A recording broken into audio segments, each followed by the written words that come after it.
Hello everyone, welcome back. So I have a tag video for you today, and this is the mid-year Freakout tag. I've seen this on a few channels. I saw a few people do this last year, but it seems like the creator of this tag has been lost in the passage of time. Nobody seems very sure who started this. So as Robert Penn Warren said, out of history into history and the awful responsibility of time. Uh, And I am just going to dive right into this. Number one is the best book you've read so far. So I went with No Parachute, a fighter pilot in World War I by Arthur Gould Lee. This was not really a easy. These questions like this are never easy for me actually, because I read over a pretty wide assortment of genres and interests and that sort of thing, fiction and nonfiction. And I have no real set reading goals or anything like that as far as what I'm going to read in a year. And so I just kind of bounce from interest to interest. And so I've read several good books this year, but this is the one that really stood out for me as far as this question went. This is exactly what it says. It's the letters and journal entries of Arthur Gould Lee, who was a fighter pilot during the First World War. And it was just really, really good. It was probably the best book I've ever read on fighter pilots in World War I, and maybe on fighter pilots in general, as far as that first-person narration sort of goes, that memoir sort of thing. Except this was, of course, letters and journals, so it was very immediate.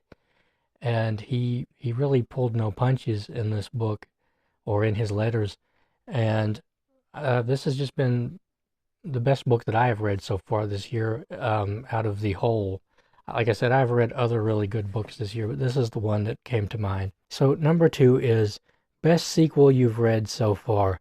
I didn't pick any for this because I haven't specifically gone out of my way to read any sequels this year. And the sequels that I have read this year, some of them I didn't even know they were sequels.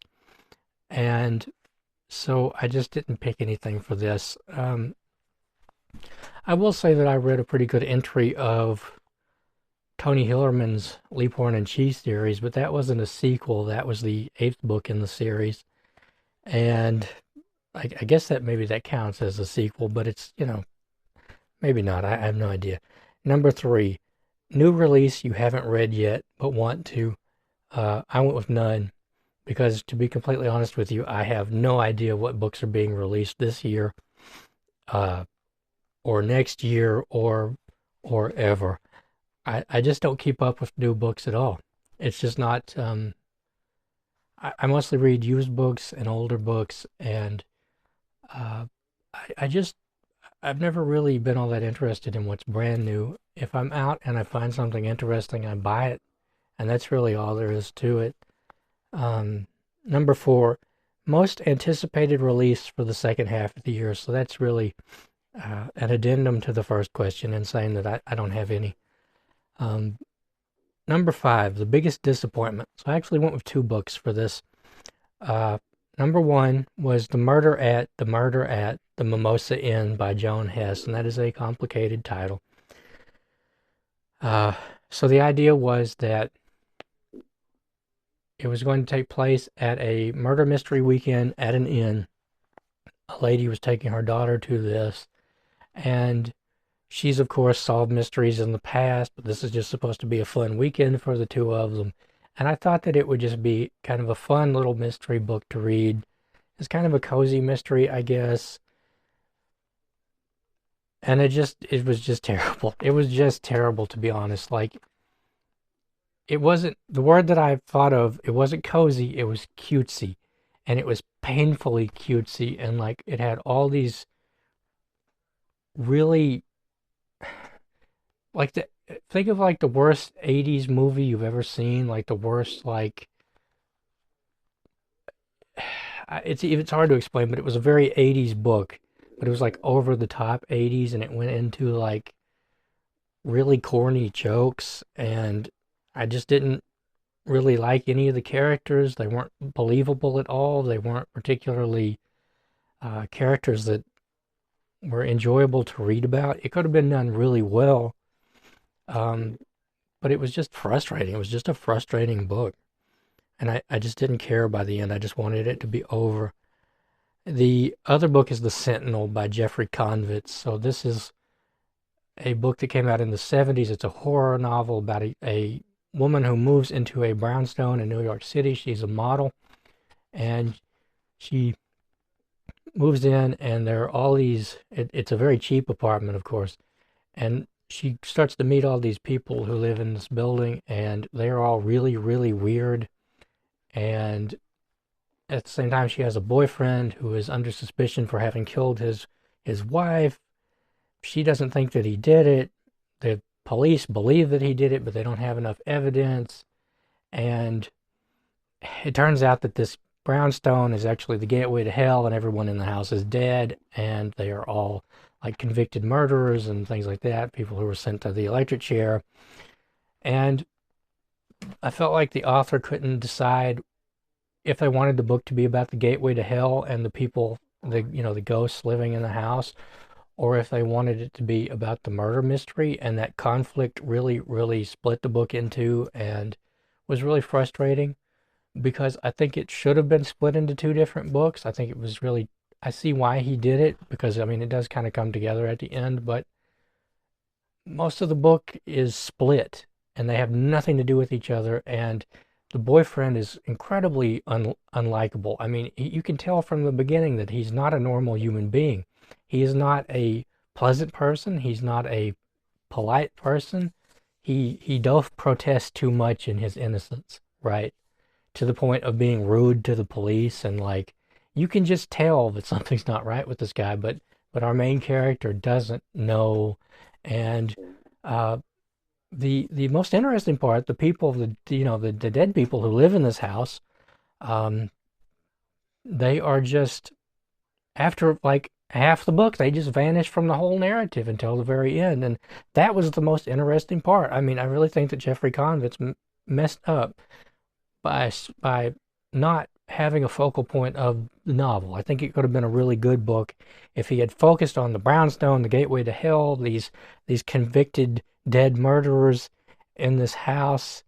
Um, and he just kind of blew it on that one, as far as I can tell. The movie is better than the book by far. The movie has all kinds of famous actors in it. Um, Ava Gardner, Beverly D'Angelo, Burgess Meredith, Eli Wallach, and several more people you might or might not recognize if you have no idea, if you have never watched like movies from the 70s or the 60s. So, uh, number 6, The Biggest Surprise. So I went with Icebreaker and Never Send Flowers by John Gardner. These are 007 James Bond pastiche novels. And I went into them expecting them to be really bad, like knockoffs of Ian Fleming. And that was not the case at all. Um, John Gardner really did not try to be Ian Fleming or to write like Ian Fleming. And he did a really good job because I think he really understood the Bond character. And yes, they're over the top and everything, but Bond is a much more realistic and believable character in the books than he is in the movies, even the Ian Fleming version. And so John Gardner just carried on with that. And yes, I mean, like I said, the books are over the top and not all that believable, but they are pretty good. I really enjoyed them, and I enjoyed them much, much more than I thought that I would, and they were better written than I thought that they would be, which is not a knock on John Gardner. It's more of, um, I have read more bad pastiche fiction in my life than good pastiche fiction, and there's an art to it. And too many people try to imitate the writer in question rather than really embodying the spirit of the characters and that sort of thing, I think. And I don't think John Gardner made that mistake with James Bond. Number 7, favorite new author, debut or new to you? So I went with Nevada Barr. I read her novel Firestorm. I've been hearing about Nevada Barr for quite some time. I see her books around every now and then. Not that often, to be honest. And when I do, they're actually relatively expensive for for what I pay for books anyway. Beyond my $1, $2, $3 limit. Usually, I don't really have a limit, but usually they're $4 or $5, $6. I don't know if that's just because maybe a lot of them haven't been printed since the '90s or something. But I read her book Firestorm, which was a mystery set in the mountains. I think in maybe in Colorado. I can't remember, but there's a group of firefighters and medics and that sort of thing, park rangers, and they are out fighting this wildfire, and the wildfire sweeps over them. And in the aftermath of that, one of them is dead. Well, actually, several of them are dead, but one of them is dead. But he wasn't killed by the fire. He was stabbed to death in his fire tent. And it goes from there. And Anna Pigeon is a park ranger, and she has to solve the mystery. I just really, really enjoyed that book. Number 8, newest fictional crush. So I don't really have an answer to this one at all. Aren't all crushes fictional in a way? I mean, a crush is a crush because you build it up in your mind and it's not really real in the real world. Um, so I just don't have an answer for that. It hasn't happened this year. It hasn't happened in a long time. Number 9, newest favorite character. I went with Anna Pigeon from Nevada Bar's Firestorm. There was just something really interesting about that character, about a park ranger who solves mysteries and who gets caught up in these incidents, and I really want to read more of Nevada Bar's books. Number 10, book that made you cry. Saddest book you have read. So I went with two. I went with a fiction and a nonfiction. The fiction was Kazuo Ishiguro's The Remains of the Day. This is a book I read about 2 or 3 months ago, and I read it. I really enjoyed it. I didn't make a video about it because I took so long to figure out what I was going to say about it that it sort of stopped being fresh in my mind. And so I just never got around to talking about this. I just vastly overthought everything that I was trying to say. And that is never a good thing for me. When I overthink talking about a book, anxieties creep in. Am I going to do this book justice and that sort of thing? So I just never got to talk about it. It's about a butler named Stevens who works at a great country house in England that has been bought by an American in the aftermath of his, the owner of this house has died, and it was sold off to an American. And the American doesn't plan to live there all year, so he tells Stevens, the butler, he says, why don't you take the car and go on a vacation? Because I mean, you won't be needed here. You just have some time to yourself. And Stevens has really never done this before in his entire life. He has been struggling his whole life to be the perfect embodiment of a great English butler to a great family. And so he lives within this little bubble in his head, or with this bubble within himself, where everything he does is calculated around being that perfect butler. And so things that happen around him socially and that sort of thing, he has no idea really what's going on in the greater world.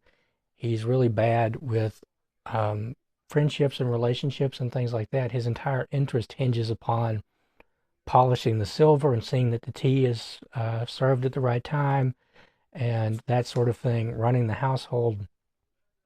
And so he, on this drive, he's going on a drive to see a woman who used to work at the great house, the big house, and he starts to just write in his notebook about the things that he has seen in his life and that he's been through. He tells his life story basically, and we really get the sense that this is the first time that he has ever sat down and thought his life through. And so we gradually begin to realize, along with him, what he missed. And I really empathized with that. I have been that way in my own life where, I grew up and I was so overwhelmed by my own anxieties that it was like I lived in a bubble. And so I wasn't always aware of some of the things going on right around me, or some of the things that other people were trying to tell me, either through their actions or their words. Even sometimes I very much lived within my head, and I very much understand and empathize with that realization of what we have missed out on in the past.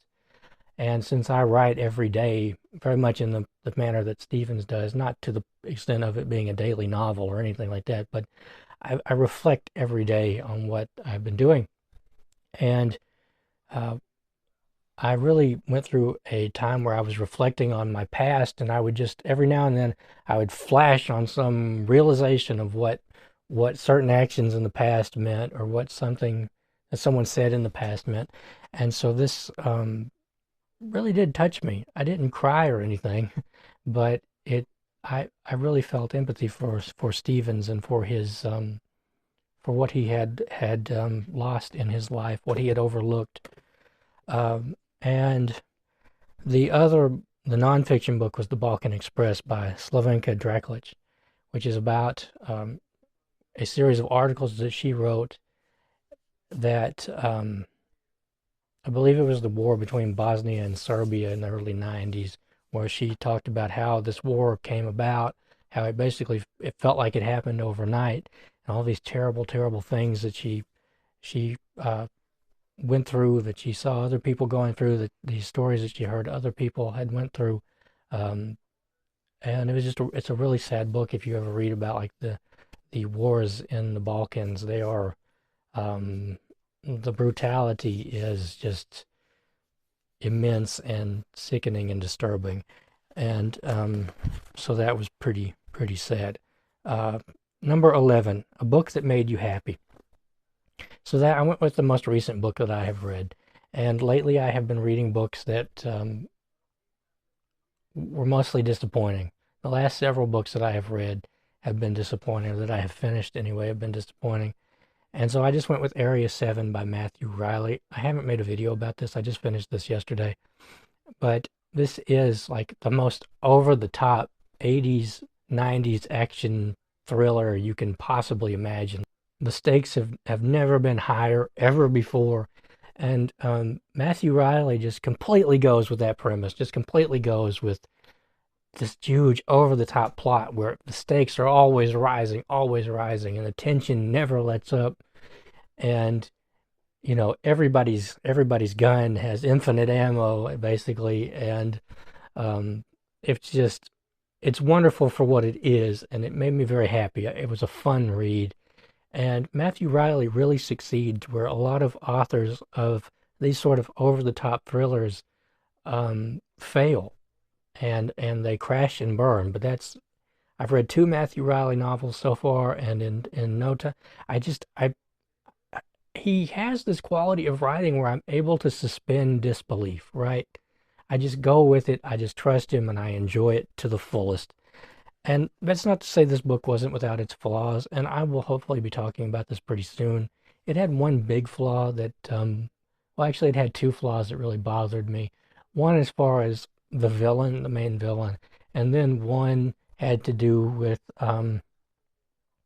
well, I'll leave it for the video about this in particular, so I don't want to spoil it for anybody or anything like that, but I just enjoyed that.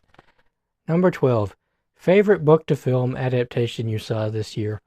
The only ones I can even think of that I watched this set of about hour-long movies that were made in the Soviet Union in the 70s and 80s that were adaptations of Sherlock Holmes stories and novels.